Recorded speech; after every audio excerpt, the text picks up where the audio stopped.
Hi everyone and welcome to Sherlou Games. Yes, my voice is a little bit scratchy today. I'm having some health issues, but no problem. We're in Soulstone Survivor, and I want to share a little tip when you're how to get better, how to do more damage, how to use better your spells that you're choosing while in the game.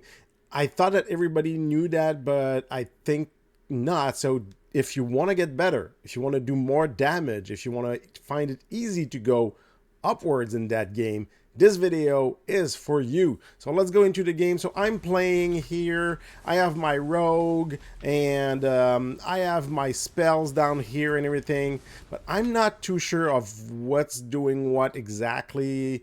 Do I have the right spells? Do I do as much damage? What should I choose? So let's say we choose the damage increase here. And now I want to know, so here's the trick. You do escape, which is kind of easy. On the first, there's two things. The first thing is less important than the second one, but I'll go through it. On the side here, you'll see you have your damage modifier, critical chance, maximum health. So you can get a little bit of what's going on with your character. You can go to secondary, also see your dash, pickup range, things like that. It will help you a little bit understanding what's going wrong or what's going well, what you should put point in it. But the big thing is skill breakdown. So during the game, at any time while you're playing, you can go into this and do skill breakdown, and you'll see your damage. So poison portal, and don't look at the effective damage or total damage. It doesn't really give you the right information because it depends on how long you had that spell with you. Okay, so you have to look at the DPS, which is damage per second, pretty standard. So if I look here, my poison puddle is doing 16k a second. My sharpnel ball is 16k. So those are my big guns. Not far behind, fan bomb and shadow orb. Okay, that's good. Minefield's doing the job. But hey, debilitating bomb that I have at the beginning of this game, this is a default weapon, is at 3.8. So maybe I should change it, even though if it's a normal skill, it's a basic skill that you have at that point. That doesn't mean it's good. So the fan bomb, which is the second one, is really good, but the other one, not so much. So in my next choice, I should go to maybe a new one, another event. The other thing you have to understand is that the DPS here is for pure damage. It's direct damage that you're doing right now. One of the things you should never not look at, because this will change the game for you, is your passive skill.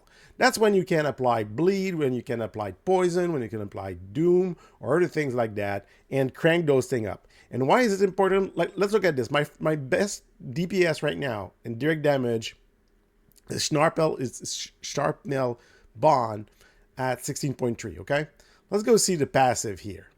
So debilitating plague, which is when I hit someone, there's 20% chance that it would get that. But with all the damage I'm doing all over the place, at some point that person's gonna get it, and it's doing 17.4 thousand damage a second. So right now my best skill is not a skill. It's not in that list. My best skill is over here. And then you have Venomous, Brutal Strike, Bloodshed, because I choose a lot of those, Grim Precision, Infected Room, Fateful Strike. If you can stack up those guys, I mean, at some point, your passive skill will do more damage than your normal damage. I'm pretty sure that if you add all of that, you will get as much damage, if not more damage, than those over here. And as the game progresses, you'll get more and more of this. And the way to get a lot of damage over here, of course, poison is really good. When you can get in the choice of your spell, if you can mix it out a little bit to have something that is poison, something that is bleed, something that is a doom, and if you can have something that is fire too, then the game will offer you those passive skill, and it can rank up a lot.